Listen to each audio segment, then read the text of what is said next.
dunia aktivis ini beliau mentor saya juga dalam banyak hal terkait dengan pengembangan sumber daya manusia, termasuk juga pada pelatihan-pelatihan seperti ini dan aktivisme juga dari beliau.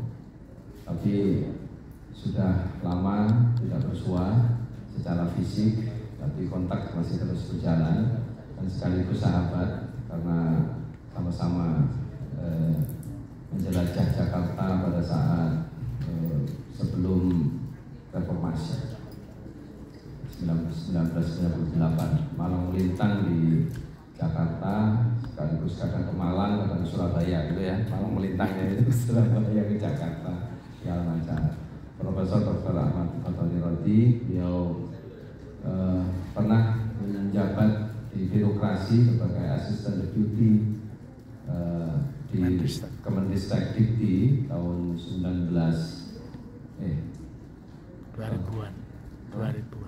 Tahun 2000-an pada saat Menteri Risteknya Pak A.S. Hikam, Muhammad A.S. Hikam pada era Presiden Gus Dur.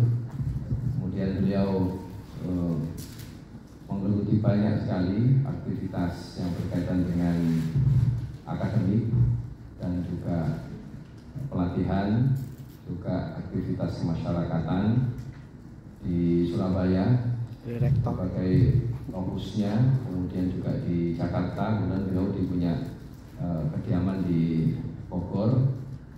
Beliau juga menjadi rektor Umaha, Universitas Hasim Latif di Sidoarjo, yang juga menjadi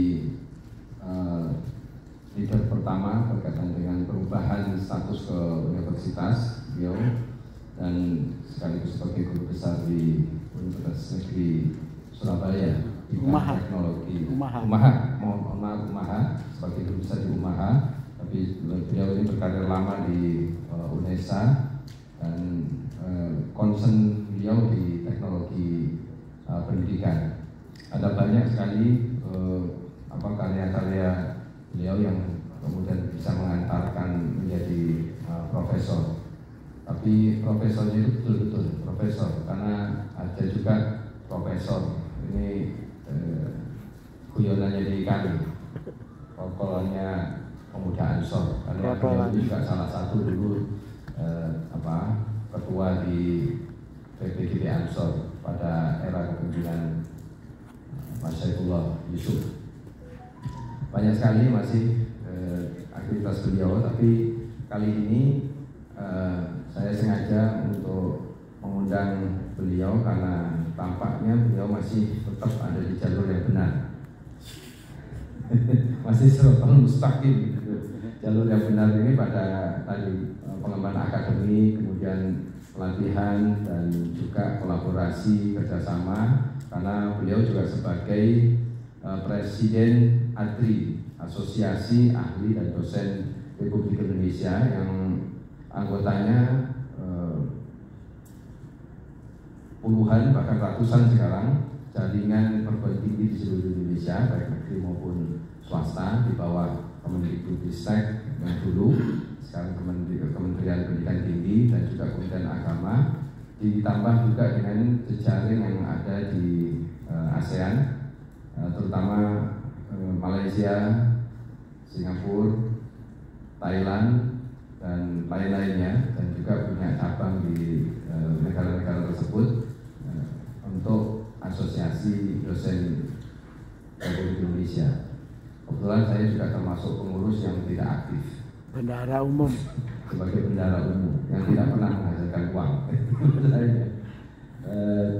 Dan kawan-kawan sekalian, tema yang kita angkat sekarang untuk bicara kurang lebih, saya waktunya nanti disesuaikan ya Pak Fatoni ya.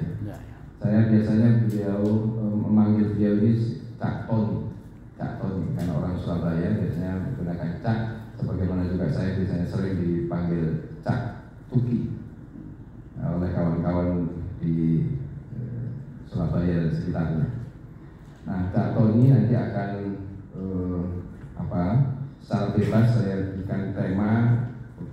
dengan akselerasi dan kolaborasi pelatihan, tapi menggabungkan isu yang sangat-sangat penting hari ini, yaitu artificial intelligence. Di mana-mana orang bicara tentang kecerdasan artifisial ini, kecerdasan buatan ini. Tapi merupakan, dan semalam saya juga sampaikan pada saat pembukaan short course di Bali kemarin malam, bahwa ada sebenarnya kecerdasan yang genetik, yaitu kecerdasan orisinal yang itu melekat pada manusia. Meskipun kita tahu artificial intelligence ini banyak membantu terhadap pekerjaan-pekerjaan yang dilakukan dalam banyak aspek, dalam banyak bidang, tapi sebagai manusia itu tidak bisa tergantikan sepenuhnya oleh mesin apapun, karena yang meng-create mesin itu adalah juga manusia. Nah, kecerdasan orisinal itu memiliki kelebihan-kelebihan, karena dari sinilah super intelligence itu ada. Kalau hanya intelijen satu buatan itu dibuat oleh manusia, maka yang membuatlah pastilah yang lebih hebat. Bahkan juga yang membuat lagi, yang membuat artificial intelligence, yaitu Allah Subhanahu Wa Taala, itu yang paling super intelligence. Nah, harusnya begitu. Maka manusia sebagai makhluk yang terbaik memiliki segala sesuatu atribut yang melekat pada seluruh alam semesta, itu tidak bisa tergantikan dengan mesin. Ini relate Pak, kebetulan Pak Tony, Cak Tony ini kawan-kawan ini sudah mendiskusikan itu tadi di grup ini, di Wijaya Suara. Oh ya. Ini ada Wijaya Suara. Wah, mantap. Dari Istiqlal, dari sekarang dari Pusbangkom SDM, Pendidikan dan Keagamaan, ada Pusbangkom Manajemen Kepemimpinan dan Moderasi Beragama, kemudian juga dari Balai Diklat Keagamaan DKI Jakarta, ada berapa orang? Ya.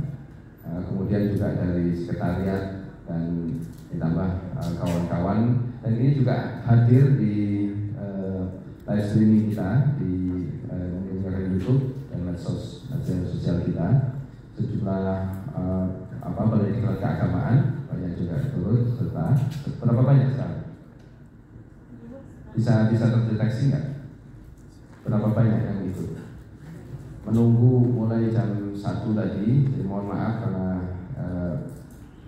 saya perlu selesaikan rapi dan cukup macet juga dari Tamrin, sehingga jam 2 kita akan segera mulai, dan waktunya sepenuhnya akan saya serahkan kepada Cak Tony untuk bisa interaktif, atraktif. Silahkan ini panggungnya jenengan ini, Cak Tony, silahkan saja waktunya untuk bisa dibantu nanti oleh kawan-kawan di sini bagian IT ini.